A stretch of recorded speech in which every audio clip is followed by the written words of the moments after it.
be very demanding and very pushy. And I keep reminding myself, don't push so much, they'll stop coming. Because they don't want yet another adult telling them how to do it and they're not doing it good enough. But they deliver. So I am so grateful to each one of them.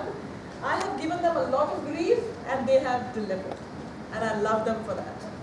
Next up, I'd like to call upon my friend Jay Sharma. Jay is 15 years old and he comes from Westfield. And he also has a very interesting topic. Very interesting, very current. Give it to him.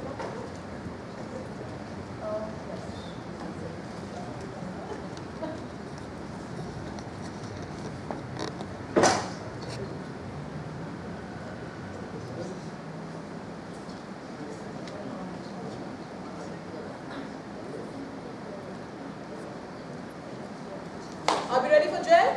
Yes. Politics. Some people love it, some people hate it. But no matter what type of person you are, there are some events that deserve your attention, like the 2016 presidential campaign. And by a show of hands, how many of you guys are actually following this election at least a little bit? Same with me. And no, not just because Donald Trump is very entertaining. But you're also maybe wondering why a kid with 15 years of age has any interest in this. Well, being one of the youngest people in this country, we are its future. Therefore, our decisions have an impact on America years down the road. For example, what are we going to do to make sure that species such as pandas don't go extinct? And what technology will we use to prevent pollution? So basically, paying attention to the 2016 presidential campaign is very important. But before following up on the election, you guys should have a pretty good understanding on how this event really works. But to understand this, you should know the difference between a democracy and a republic. In a democracy, the power is given directly to the people. In other words, we vote for every law that comes our way. On the other hand, in a republic, we elect officials who know and understand the law better than the general public. And you're asking yourself, well, why do I need to know this? Well, in each party, only one candidate emerges as the nominee. And at the national convention, they go on to face each other to see who becomes president. And as of right now, Donald Trump is most likely going to be the Republican nominee, and Hillary Clinton will likely be the Democratic nominee, even though Bernie Sanders is running against her. Now, let's shift gears to talk about some of their policies and slogans. Trump wants to build a wall on the Mexican border to keep all illegal immigrants out, while Hillary is more accepting of them. Bernie Sanders wants to raise taxes and use the money for education and public facilities. Also, they all have their own plans for defeating the terrorist organization known as ISIS, as well as strengthening America's alliances. For their slogans, Trump says he will make America great again, but the last time I checked, America was already great. And Bernie Sanders is feel the burden. And don't worry, I haven't forgotten about the most important thing in an election, voting. While I encourage you all to actually vote, I do encourage you all to actually learn about potential candidates and their plans for this country, which is why I have listed all of their policies and slogans above. And besides their policies, personality is also what counts. I saw in a recent study that 91% of what Donald Trump says is false, and shockingly, 48% of what Hillary Clinton says is also false. But on the bright side, Bernie Sanders was a human rights activist and protested against segregation in the 1960s. And speaking of the 60s, talking about music in that era. But anyways, these are all things to look for in a candidate. So the main message is that the presidential campaign is an event that cannot be ignored. So if you're ever watching a good TV show on the weekend, Jimmy Fallon or Stephen Colbert, even though you do get some information from them, I recommend that you switch the channel to CNN and get the facts.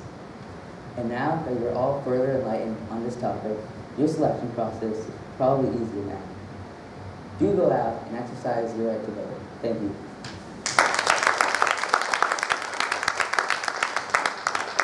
Jed.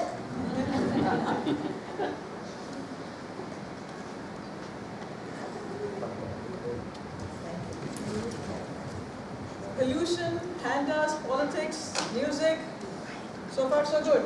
We have something totally different now for you. My friend Pranav. Pranav is actually going to show you a very important aspect of speaking, the vocal piatres. As you can tell, he's one of my younger students. And he decided literally 2 days ago that he will be participating. And I'm thrilled beyond this. He reads beautifully. Pranav, should we sit and read or should we stand and read? Stand and read? Okay, I'm going to hold the mic for Pranav.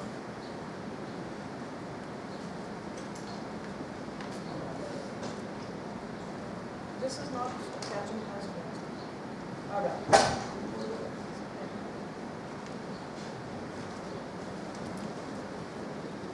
Pranav is 10 years old and he comes from Morris Plains. He's going to read from a book that he's not very familiar with, by the way. So he's really doing it on the fly, and I think he's doing brilliantly well. Pranav, no pressure? I'll hold it for you, it's okay? This is the story of my friend Rufus Mayflower and how he got to be a millionaire. With a little help from me. With a lot of help from me. As a matter of fact, but the idea was Rufus's. Rufus's idea wasn't to become a millionaire, just to make toothpaste. By the time Rufus goes into the 8th grade this fall, he'll have over $1 million in the bank. I don't suppose you know too many 8th graders who are millionaires, and you wouldn't know Rufus was one to look at him. He still wears the same old blue sweater. First, I'll tell you how Rufus and I gotta be such good friends, since I'm white and he's black, and this seems to surprise some people. 2 years ago, the company my father works for moved from Connecticut to Cleveland, Ohio. In Connecticut, we lived in suburbs. You may not believe it, but up to the time we moved to Cleveland, I had never met a black person. There weren't any black families where we lived in Connecticut, but in East Cleveland, where we live now, there are quite a few. East Cleveland is an old neighborhood with the big houses and lawns and trees that look 100 years old. My father says you can't buy a new house built as well as these big old houses. Our house in Cleveland has a lot more rooms than our house in Connecticut. There's a room called conservatory, which is just for plants. And there's a huge laundry and workshop, which came in handy when Rufus decided to make toothpaste.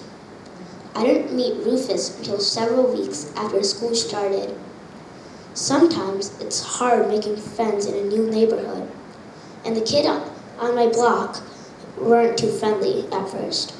It was okay at school, but after school and on weekends, it was lonely. There weren't anyone to hang around with but my brother James, and he isn't interested in anything but model cars. If you ever had a brother who's crazy about model cars, you know his conversation isn't very interesting. You can't even understand it. It's all about camshafts and gear radios and RPMs. I know that if you want to make friends, you have to be friendly, and I tried. There were 2 girls about my age, Clem and Josie, who live in the house next door, and I thought it would be easy to make friends with them. One afternoon, I saw them watching me pick apples from this nice old apple tree we have in the backyard. And I invited them to come over and pick some apples if they wanted, but they said no. Another time when Clem broke her badminton racket, I called over to ask if she wanted to borrow one of mine, but she didn't. Maybe they didn't like apples or were tired of playing badminton. But I had a feeling it was that they didn't want to get involved with me, maybe because I was white. One of the nice things about Rufus is this.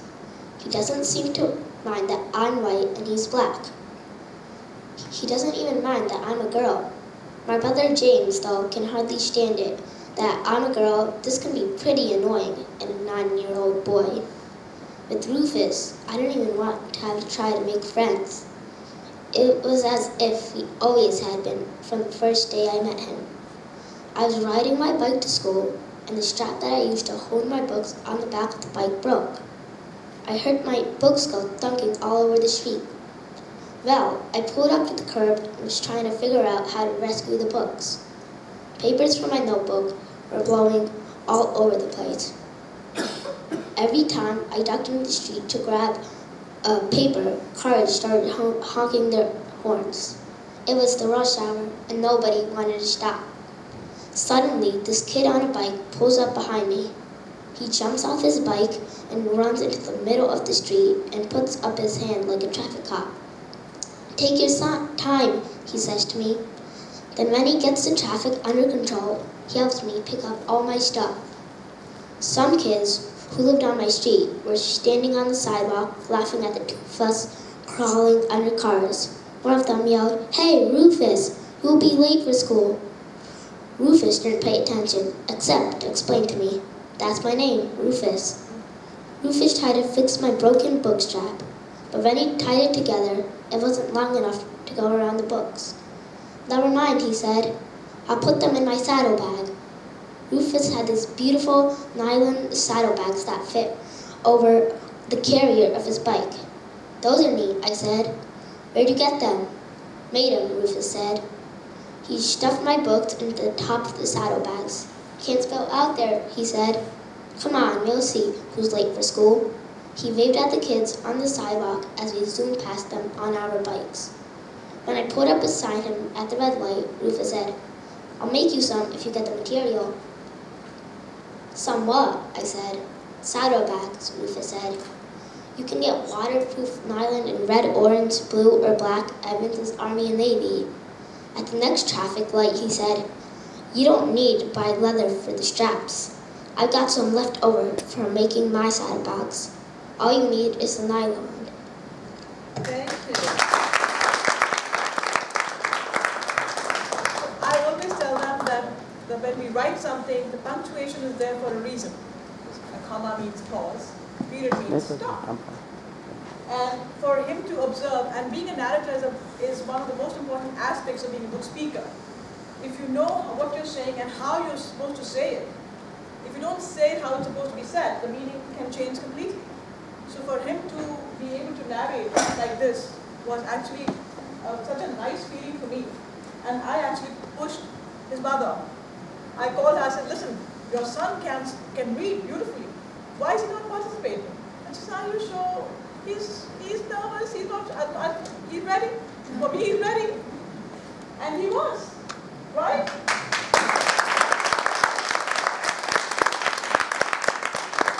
And he just moved home, so his books are still packed. So this is a book that he actually grabbed from my bookshelf. So it's unfamiliar to him. He doesn't know the story. You can take the book and read it. The rest of it. All right, now we have, yeah, that's right, we have Neil. Neil Matlani, Neil from Randolph. Neil is lovely. Neil has a mild cough today. Right, Neil? It's okay if you cough. We all cough. Sometimes, when we need to. We just say, "Excuse me," and carry on. So don't worry about it. He's one of my very soft-spoken boys, and I tell them, I said, "It's so bad. You are nice, soft-spoken people, and I'm telling you not to be so soft." Our world lacks soft-spoken people. Everybody is on their own journey and ride, and people who are soft-spoken and polite, we want them to be less polite. I just want to make sure that he's heard when he speaks. That's the only thing. Right, Neil? Is this pocket for real? No. Why are we making fake pockets these days? There was a friend of mine, she was wearing pants and jacket. There were 5 pockets in the pants and 3 pockets in the jacket, all fake. Why do we pretend to have pockets? Do not pretend. Let's not keep the pockets there. If you have pockets, they should be usable. What's happening to a designer? Somebody please make a note. Next topic. Next topic. Please bear in mind.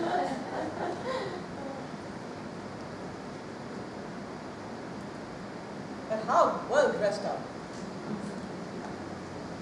I take it very personally. They all dressed up for me.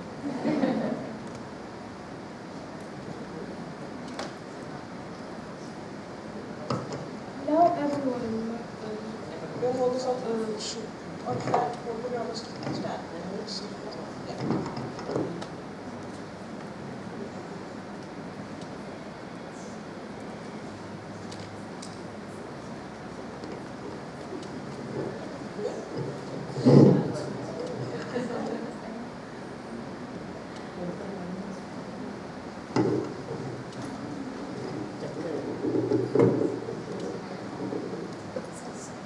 Hello everyone. My name is Neil Badlani and I want to share with you my thoughts about why pets should be allowed in classrooms at school. Reduce stress. First and foremost, pets can reduce stress. Scientists have proven this by studying multiple groups giving a presentation. The stress and anxiety levels were significantly lower when one group was holding a dog or a pet while presenting as compared to a group without one. Stroking a pet makes our bodies release a hormone called oxytocin, which helps reduce stress and helps you stay calm. Encourage nurturing. Pets can encourage kids to be nurturing in so many ways. Even a small and simple pet like a fish or a turtle can influence bullies and rough kids to become more gentle, kind, and caring. Caring for pets teaches responsibility. Making sure that the pet is fed at certain times of the day is very necessary, or else they can get sick and die.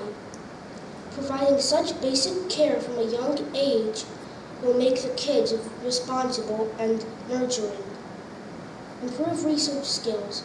Pets can improve research skills as they would need to know how to take the best care of their pet behavior and teaching them new tricks and survival necessities. Pets build self-esteem.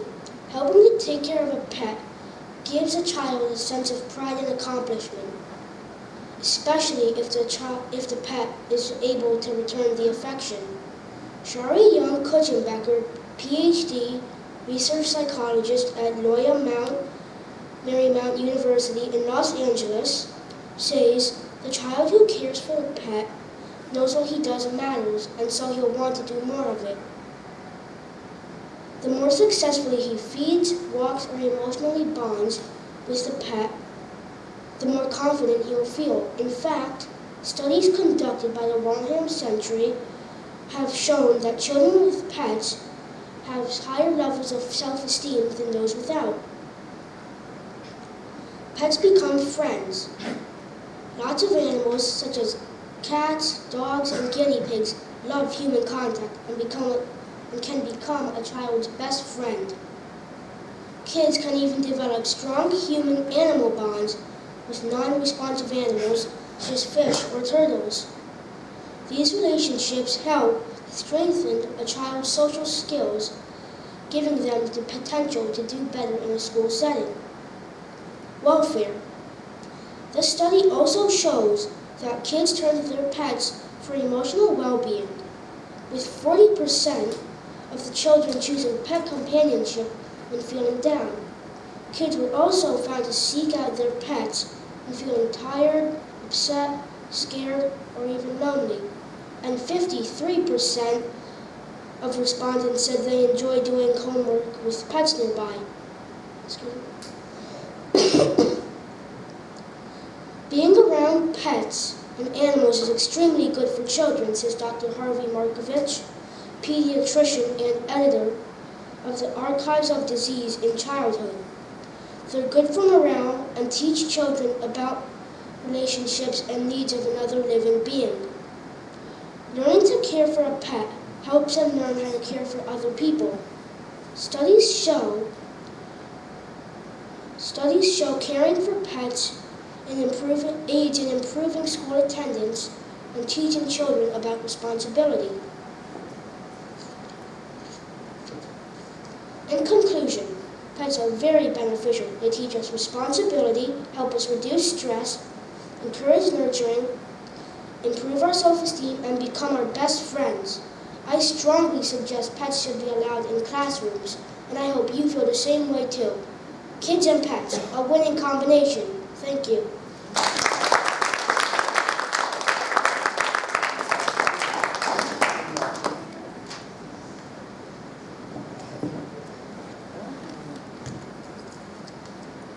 Thank you, Neil. Another round of applause for Neil. Neil is from my Randolph class, which I've only seen Neil 6 times. 6 classes in the last 6 weeks. So he's one of my newest students. And I'm really happy and I applaud you for participating today. I mean, these kids have been with me much longer. You and Krisha, who's going to be coming next, are the newest 2 from Randolph, and I am very happy to have you here today. So, kids and pets, a winning combination. Save the pandas, save the environment, save the earth, stop polluting. And what to use. Anybody remembers what to use to save your energy bills and stop pollution? Donald Trump? Security. Better security. All right, I'd like to call upon Krisha Shah from Randolph also. Krisha is going to be actually telling us a story, a little bit of a story. Yeah? Krisha, come, all yours.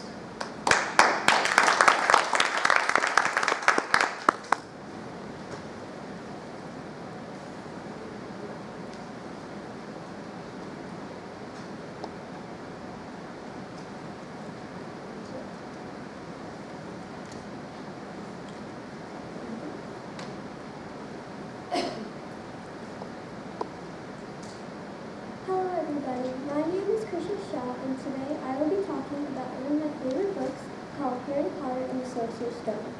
All Harry knows is a miserable life with the Dursleys, His adoptive family that consists of his aunt, uncle, and cousin Dudley. When Harry gets whisked away to Hogwarts, he is surrounded by magic, mystery, and friends around every corner. The story starts off with 1-month-old Harry in the arms of a huge person named Hagrid.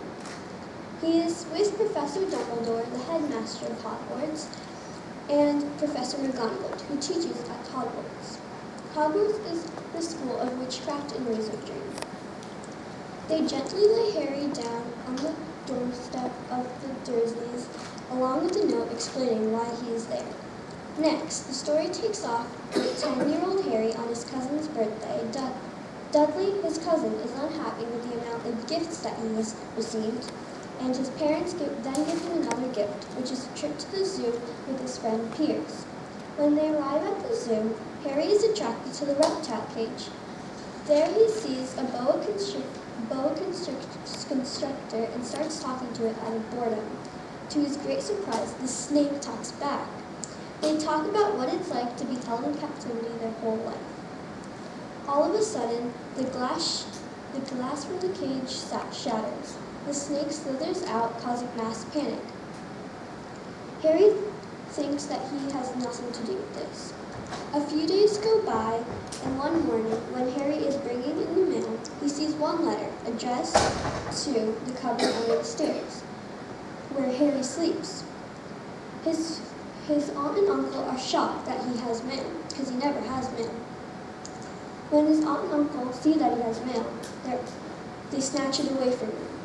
As they read the letter, their eyes lit up in a mixture of horror and shock. Harry begs for the letter, but they will not let him near it at all costs. A week or so later, the house is flooded in letters, but Harry still can't get his hands on one. Out of frustration, his uncle moves the whole family onto an island with only one shack. At night, on Harry's birthday, on his birth time, there is a big thump on the door. His uncle runs downstairs with a shotgun, and his aunt and cousin trail behind. There's a second thump, and the whole door collapses. Standing in the doorway is the biggest person Harry has ever seen. The person then introduces himself as Hagrid, gamekeeper of Hogwarts, School of Witchcraft and Wizardry. First, he hands Harry a cake, then one of the letters Harry has been wishing for the last week. Harry reads the letter and is overwhelmed when he finds out he is a wizard and is going to go to a magic school. Hagrid tells Harry to come with him, and he will take him there. The Dursleys insist that Harry stays, but nonetheless, Hagrid whisks Harry away to London. There, they go through a portal that leads them to Wizarding Street, Diagon Alley. There, they get Harry's money, cloak, book, wand, and other things he will need at Hogwarts. Then, they meet up again. Hagrid surprises Harry with his very own messaging owl, which he can use to send letters to his friends through the Wizarding World. Harry is overjoyed by this because he has never gotten a birthday present or cake before. Hagrid drops off Harry at the train station with a ticket. There, with help from the Wizarding family, he gets through a second portal and sits with the boy he saw with the family. His name is Ron Weasley, and Harry and Ron instantly become friends. When the train is almost at Hogwarts, they meet a girl named Hermione, who is already a whiz at magic. When they arrive at the school, they go to the sorting ceremony and are all sorted into Gryffindor. There are 4 houses: Gryffindor for the brave, Ravenclaw for the smart, Hufflepuff for the kind, and Slytherin for the sly. Throughout the school year, Harry makes many friends, enjoys the Quidditch team, a game that is played on flying broomsticks, and takes his father's old position as Seeker. Near the end of the school year, when there is trouble at Hogwarts, and Harry and his friends are faced with a difficult question. What will they do? Should they be the good witches and wizards everyone is telling them to do, or do what their heart tells them and restore peace to the school once again? I hope you now would like to read the book if you have not already, and if you do, I hope you enjoyed as much as I did. Thank you for your time and have a good day.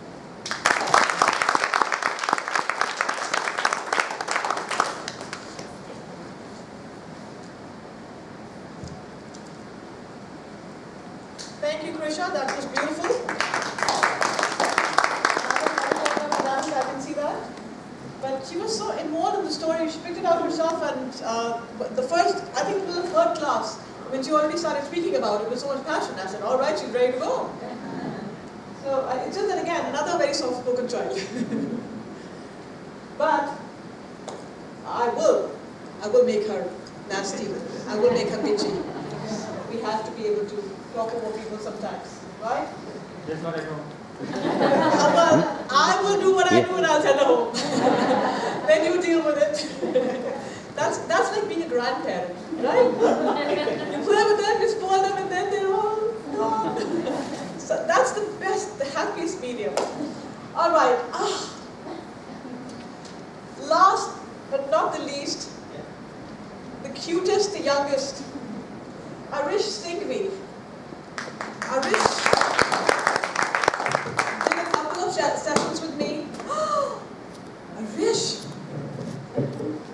We have some wonderful people in the audience, right? Oh my God. Oh, yeah, there is somebody. Oh my God. Yeah, because I mean for him also. It helps catch the voice better. Yes, absolutely. Oh, absolutely.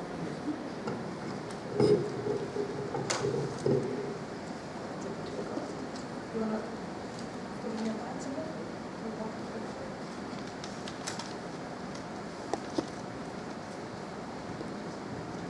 I'll just do it. Ah, what the hell? Why is it getting ready?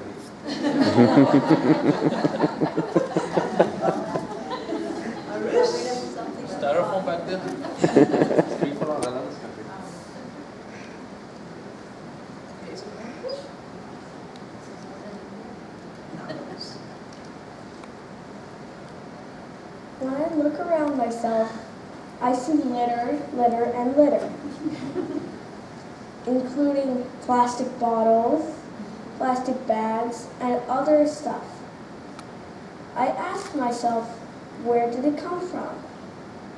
And my brain answers, we humans litter. And we do it because just we feel like it. We just feel like it. And litter causes pollution. My name is Arish Singhi, and today I'm going to talk about pollution. Pollution comes in 3 different categories: land, water, and air pollution. First is land pollution. People throw plastic bags and bottles everywhere. You can see them on streets, train tracks, and everywhere. Also, when people throw trash away, it goes to landfills. And landfills, people depend on the trash to decompose. And if people throw plastic, it takes 20 to 1,000 years to decompose. Next is water pollution. Oil rigs, they spill oil, and animals in the sea or lakes or rivers that breathe in the water, they can't breathe well because of the oil. And people also litter in rivers, lakes, and oceans. Turtles eat jellyfish. And if someone throws a plastic bag in the water, a turtle could think that a plastic bag is a jellyfish and eat it. Next is air pollution. Factories and cars, they give off smoke. And also deforestation. It doesn't let plants, when people cut down trees, it doesn't let plants grow, other plants grow as well. And then they can't take carbon dioxide in and give off the oxygen. So we have more carbon dioxide. And also because of deforestation, animals lose homes. There are also a few ways we can stop pollution. You can drive cars less, maybe use public transportation, like trains or buses. You can also take a bike or walk if your destination is close. You can also buy an electric car or carpool. If anyone smokes, you can tell them to stop. No smoking. You can stop littering like that. And instead, you can call a few friends over and you can pick up litter. Also, you can reduce your usage of plastic and paper. You can reuse plastic, paper, and glass, and also recycle plastic, paper, and glass. You can stop deforestation. Also, there are a few benefits of stopping pollution. The temperatures will not be as high as they are. You'll get cleaner air with less chemicals and less smoke. You get better rain patterns and fewer droughts. And you get cleaner oceans. So there won't be as much oil and plastic bags and bottles in there. You get healthier wildlife, like pandas, tigers, leopards, gorillas, and turtles. And also, us humans get a healthier life. All I'm asking is for you to stop polluting. And one small change can have a big effect on the earth and us. I'm 9, and by the time I'm 90, this place will be dirty and unlivable. Do you want to leave such an earth for your kids? Please do me a favor. Help keep our earth clean. Thank you.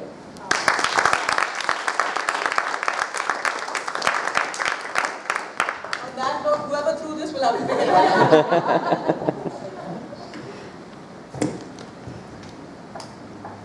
Lead by example, mommies and daddies, they are watching you, whether it's public speaking or your living habits. They watch very closely and very carefully, and they will do what you do. Arish, hang on there. So now, Arish, wait. I have a little something for you. I'd like to present Arish with a certificate of participation. You did a very good job. Good job. Krisha, thank you so much for participating today. You did a brilliant job.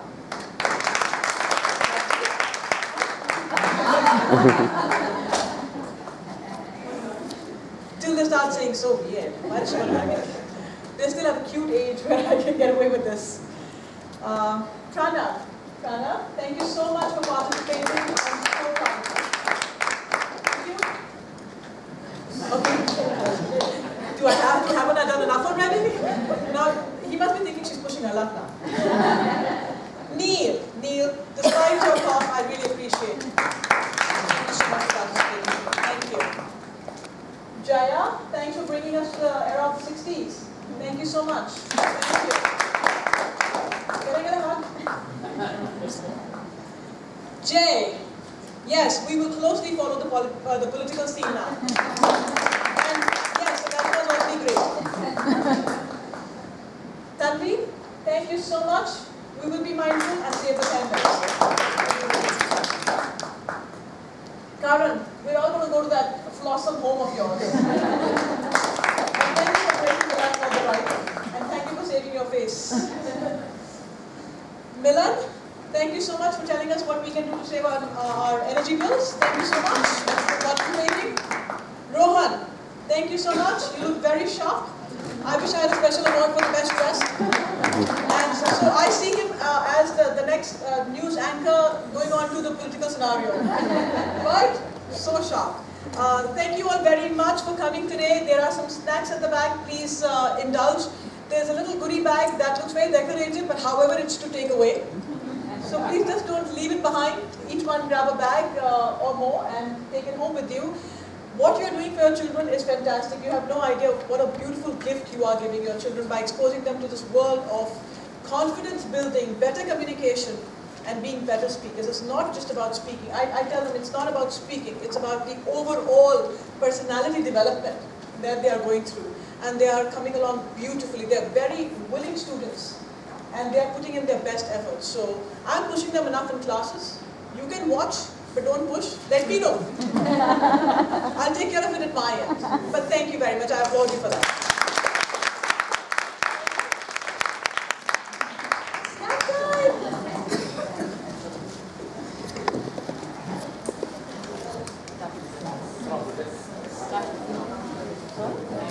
Good job, Krisha. Very nice.